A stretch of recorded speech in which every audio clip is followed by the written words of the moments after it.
throw that over the fence to them, then they'd throw it back over the fence to us. And this went on and on until we came up with sort of a list of strategic goals for the quarter. But it was agonizing, and it took a lot of time. Why did we do that? Because we had a cultural belief, I think, that the client time was more valuable than ours. The clients are scary. We shouldn't have to bother them. They're real important.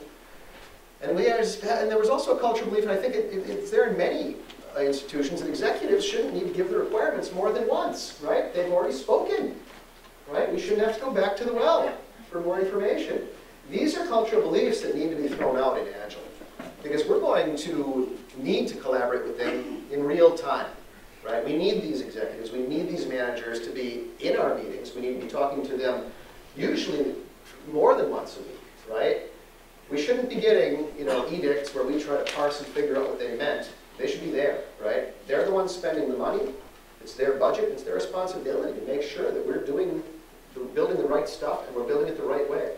And as a product owner, I can tell you that it's my responsibility to make sure that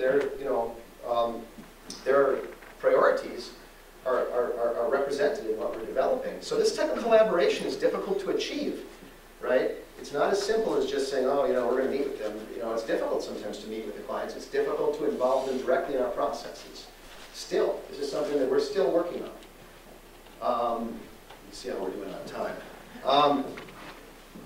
Anybody have an experience with this, how you have engaged a reluctant stakeholder or gotten a stakeholder or a client to start to get more involved in your team and start to be more contributing? And speed up your work.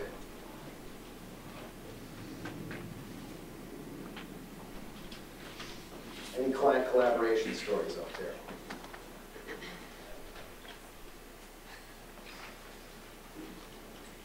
I have one.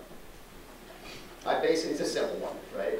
I went to every one of our main clients for my team, and I said, we're going to have a meeting once a week, and we're going to talk about your work.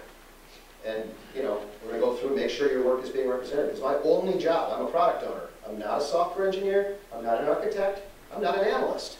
My only job is to make sure that your work is getting done correctly and in the correct priority. It's all I'm here for. And that, I think, impressed them, because in the past, product owners were a lot of different things, right? He said they were a product owner. Nobody knew what that was. Is that an analyst? Are you helping me solve a business problem? No. My only job is here to be here for you. And that, I think, had a big impact on a lot of our clients who were previously reluctant. And they started to reach out to me, even though I'm not a subject matter expert necessarily on the technology, right? And that was a big help, I think, because a lot of our executives and managers come from an IT background. And they're used to, having an IT person engaged. So having a product owner is a new thing for a lot of them. And it was an interesting experience. I'm going to go a little quicker, just because, what do I have here? I think I've got 5 minutes. Self-organizing teams. This is one that we struggle with to this day. The cultural, breaking on roles, right? The cultural belief is that's not my job, right? My job is I'm a Java developer, by God, and I'm not going to do, the whatever, technology there that I don't know and don't like, I've been extremely guilty of that. The gut reaction is if I try something new, I'll fail. I'll lose my status, right? I was the expert on the this and that. I was the expert on the Great Lakes CDS. I don't know if any of you even know what that is, right? I did it for a decade. And one day I just said, you know what, I'm not going to do that anymore. I'm going to become a product owner, and I'm not going to work on technology. And that was a hard change to say, this thing that I devoted 10 years of my life to, I'm just not going to do anymore, right? And it was a great thing. I'm really happy as a product owner. I love what I do, and I think it's a really important role. And I'm trying to be as good at it as I can. The CDS misses you, Brendan. Thank you. Thank you, Tim. I appreciate the sentiment. One of the big things here that I think helps is having people pull work from the backlog instead of having to push work to them. And this is something that's a difficult change for a lot of people. You get people who are used to being assigned tickets to say, I don't know, I guess I want to do that one, and then pull it down. That's an emotional challenge for a lot of people to make that change, to self-direct their work. It can be really a struggle, and I know it's still a struggle for a lot of our folks. folks. And a lot of our teams, it's very difficult to implement that because the teams are heterogeneous in terms of the technology. So this person has to do that ticket, right? And this person has to do that ticket. But if you can get your teams to where they're pulling their work, that really goes a long way, because a person can say, you know what? They can do what I did, right? And say, I'm tired of being a COBOL developer. You know, I'm going to do something else. I'm going to take this ticket. I'm going to learn how to do this, right? That's an important concept. Getting people to empower themselves, self-organizing teams. There's a lot of untapped potential in this concept.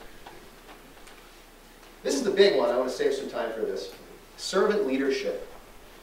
And I wanted to talk about it particularly here in Madison, because in Madison, we have a unique company in that almost all of our leadership came out of IT, right? These are all folks who know the data models and who know job names. They can tell you JCL names and COBOL names, even after they haven't been in it for a decade, right? People with a lot of technical background that are in our leadership. Harnessing the wisdom of the team can be difficult when you know best, right? The boss knows best. The teams often believe it too. I'm supposed to have the answers. I'm the leader, right? Stepping out of that role was something that was difficult for me. I was a team lead, I was an architect, and I knew right. I knew the right way to do it. I would design these systems, and after I was out of it for a while, you know, as a scrum master for a few years, I remember coming up with these designs, and I'd give them to the team, and the guys would just, these young guys, these millennials, look at me, shake their head, and go, no, Brendan, the world has changed. That's not current technology. There are better ways of doing it now. You know, and I hummed and hawed and, you know, kicked my heels, but eventually I realized they were right, you know, and it was time for me to move into a leadership role as a servant leader and enable them to do their job and to be their best, right? And that was hard to do. That's a big emotional change. It's turning over, you know, the controls, but it's also looking for latent talent on the team, hidden potentials. It's helping people develop. It's always asking the team first, you know, not just saying, here's how we're going to do it. I just recently changed teams. I went to a new team. I liked how my old team did some things. We had some great ways of doing things, and I was like, oh, I'm going to make our team do it this way, because that's really going to work well for them. You know, some of you are in the room, you know what I'm talking about. They were like, oh no, Brendan, we really don't want to do it that way. We think we have a better way of doing it, because guess what? Our team is different from your old team. We have some different needs. And they were dead right, you know. It's those kind of things that really were a growing experience for me. So I'm gonna wrap it up. I know we probably don't have time for discussion, because there was a lot that I covered here today. But Agile transformation is a cultural change, both as an organization and as a person, right? That's the main thing I want to get across, is that, you know, we have to avoid being stuck emotionally, and we have to grow beyond and maybe abandon or let loose some things, you know, give up some things that we used to have, right? And be open to change, right? So thanks, everybody.